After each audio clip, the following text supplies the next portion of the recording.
Selling it now, would make it so we could pay off Coyote Pass, and then Janelle could actually build on it. We can't build on it until we pay it off. I'm going to sell my house. I'm going to keep the proceeds from selling my house. Robyn and I gave her down payment for that house. Christine couldn't qualify for financing. But I bought that house with her, and it was my money that went into that house to buy the house.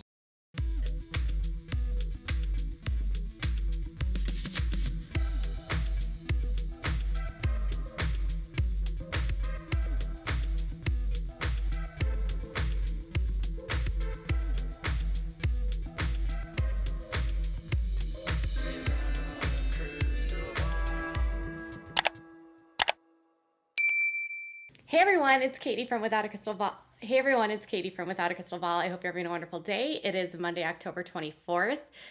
We just finished the first video about last night's episode of Sister Wives of Robyn watching Janelle. Yes, I know, it's creepy.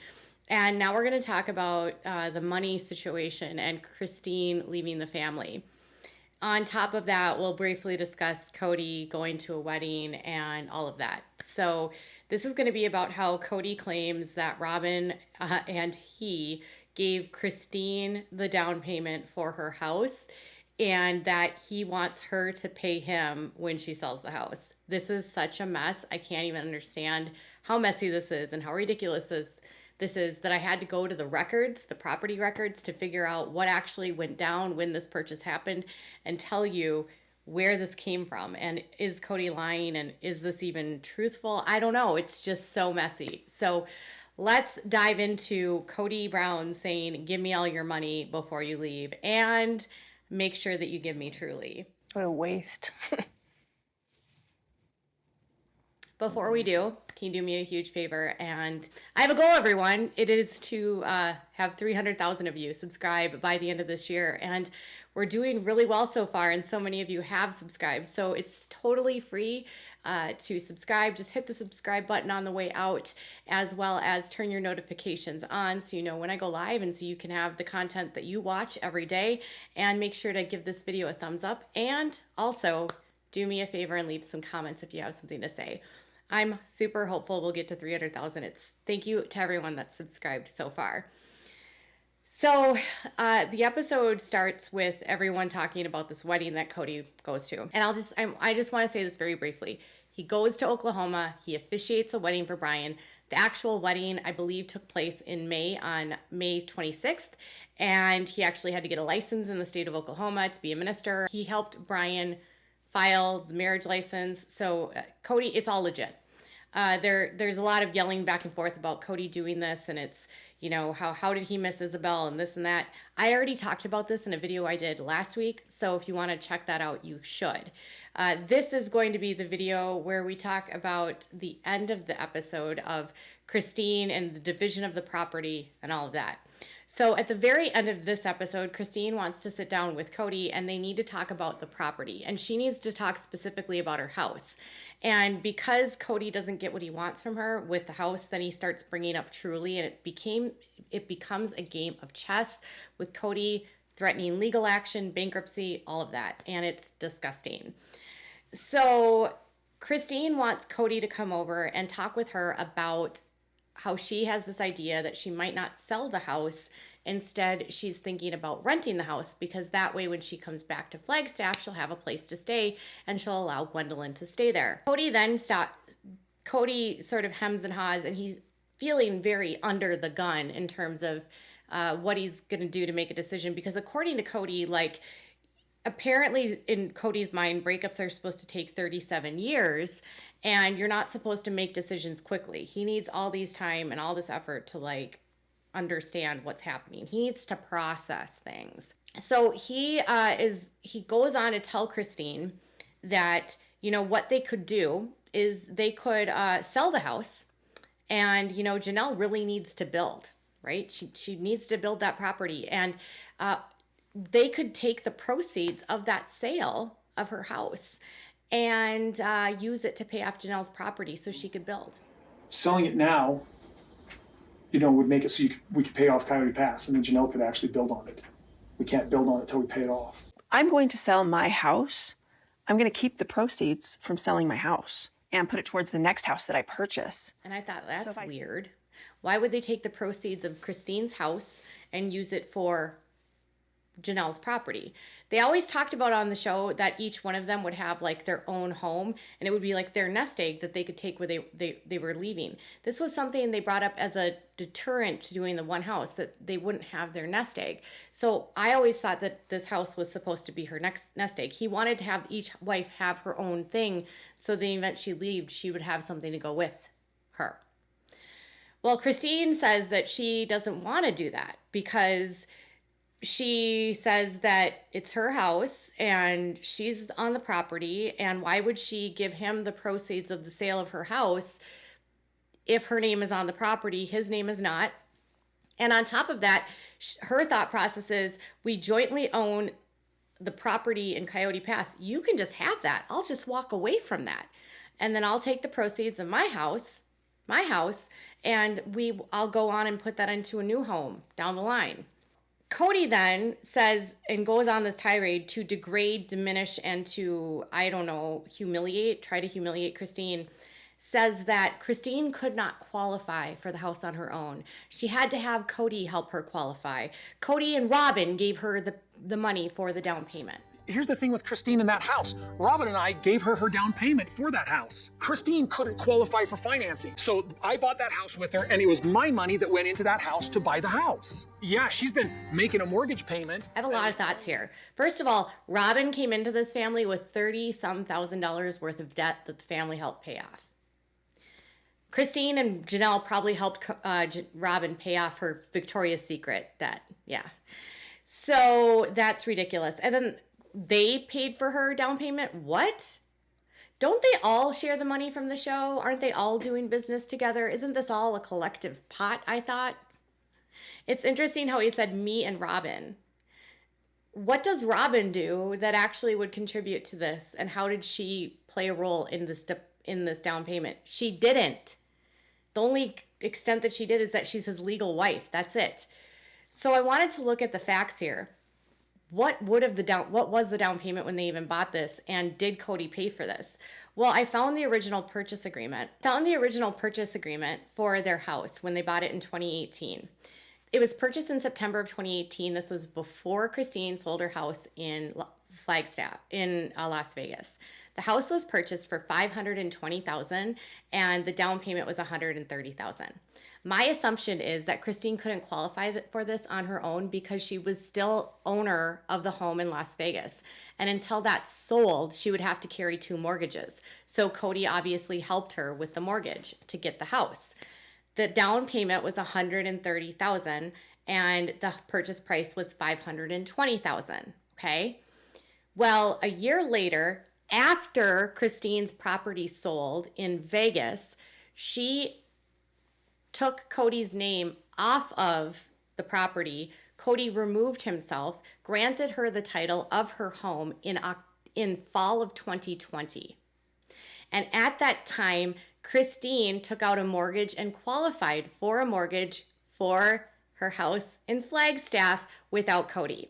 And they paid off the mortgage that they held jointly, and she took on sole ownership of the house and had sole mortgage of the home, and Kody's name was completely off the deed.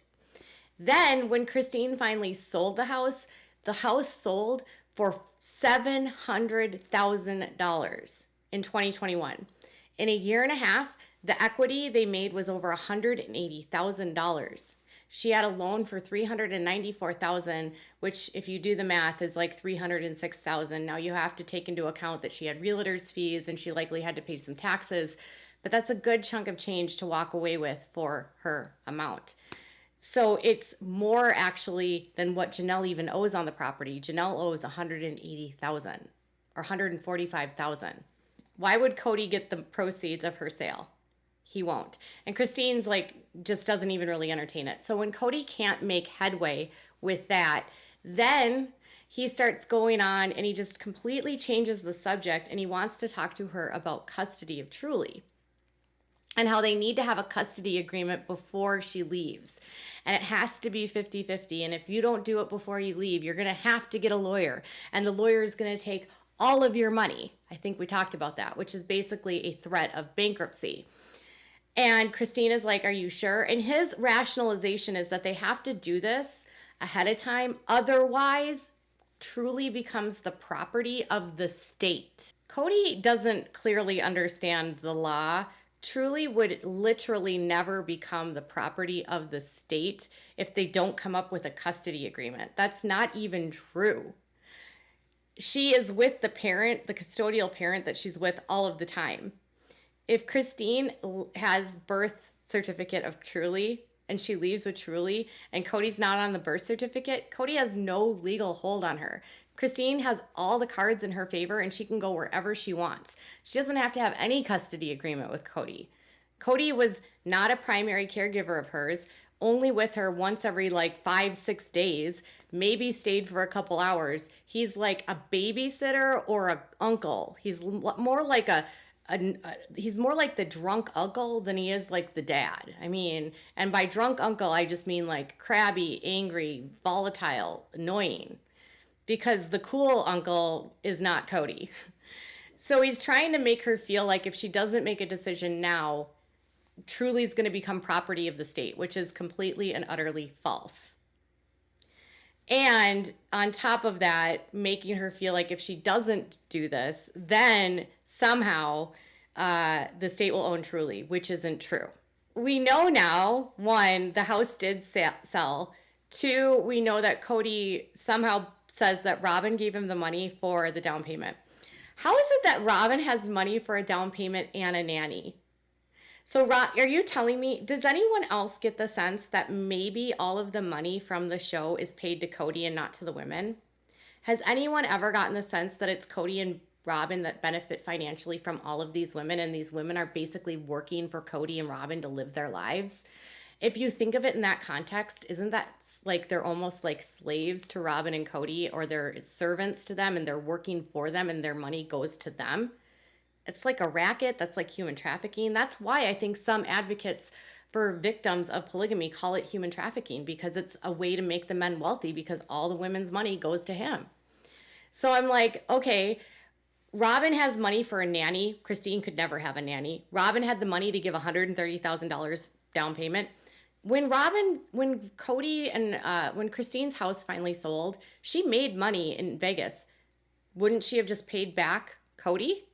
Did they talk about that? No. Did they address the sale of her home? No. Did they address why she wouldn't have been able to qualify for the house? No. Instead, they want to make it seem like Christine couldn't afford it because she's destitute and stupid.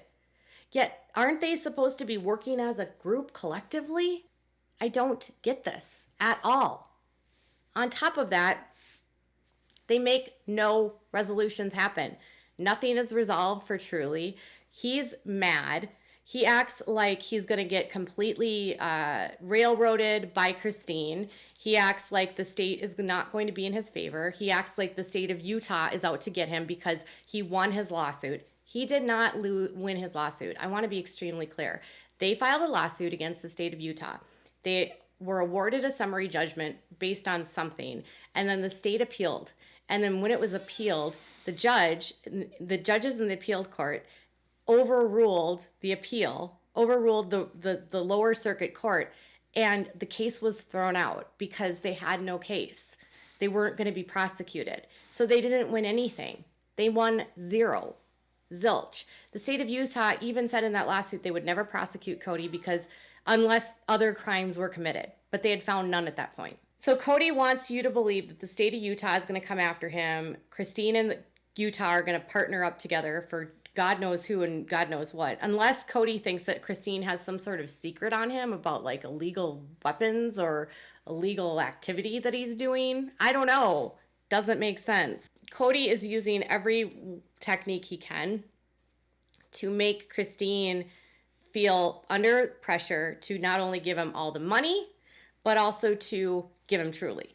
Because these cults don't want any of the kids to leave, because girls in this cult are more collateral for dads, for power, for trading, for other wives and stuff. It's disgusting. They don't want to get rid of the kids and they don't want to get rid of the money. Christine did give the quitclaim deed to Cody and Robyn. So, and she sold the house. So I don't know what their final decision was. It seems like Christine might have gotten what she wanted out of this because she ends up selling the house and Cody ends up getting the property, which is what Christine had decided the whole time. But at the very end of this episode, Christine says that she's going to hire a lawyer if this is what Cody's going to do because she doesn't trust him at all. And she thinks that he's going to try to take her money. And if I were Christine, I would get a lawyer involved. Now, there was nothing filed in court. There's no custody cases in either Utah or in Arizona. And if they settled this, it was out of court. If they hired lawyers, I don't know. But right now, there's nothing in court for Truly, and neither one sued each other over the houses. So I don't know whatever comes of that in that respect. But it's so gross. So one, Robyn had money. What? Weird. Robyn has a nanny. So the nanny pay the nanny so Robyn can spy on Janelle. And a lot of you in my last video basically said that Robyn has a nanny to spy on Janelle, and now that Christine is out, Janelle is the new target to get Robyn out, or to get Janelle out of the family so that Robyn can have Cody all to herself. And there's a brand new season teaser for the second half, which has Janelle walking out on him, which has him saying that Mary could leave him at any time. Hell, just go get married to someone else. I'm totally okay with that. I'm fine with that. Leave Mary. So it sounds like they're doing everything they can to try to alienate the rest of the women to get them out. But then also Robyn's saying that they need to start fresh. We will look at the season 2 trailer here in a minute, but that's what I have for this video. What are your thoughts about Cody's nonsense? Tell me in the comments below. Bye, guys.